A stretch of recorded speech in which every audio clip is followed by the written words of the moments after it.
Again, in the Supreme Court, merong silang decision na yung taong tumaya sa loto at nanalo ng 12 million pesos, although nabura yung number doon sa loto ticket, ay dapat bayaran ng PCSO with legal rate of interest from the time na nanalo siya.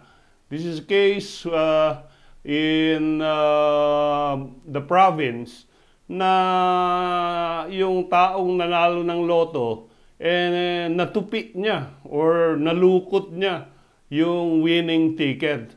At ang ginawa ng anak dito, plinansya niya yung winning ticket at of course nabura yung yung mga numero ng ticket. Although sinabi ng Korte Suprema na yung proseso of verifying na ipalaboratory yan, na pa-imbestiga yan, talagang winning ticket yan.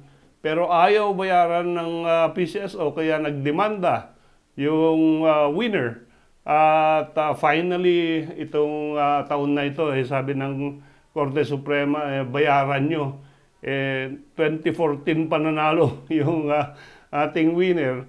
Ubus na sa kababayad siguro ng abogado yung kanyang winning, pero in principle, at least nanalo siya. Napatunayan niya na hindi fabricated yung kanyang ticket at yung pagplansya ng anak niya ay aksidente lamang. So, all is well that ends well. Yung PCSO is now processing the payment of the 12 million winning ticket no winner.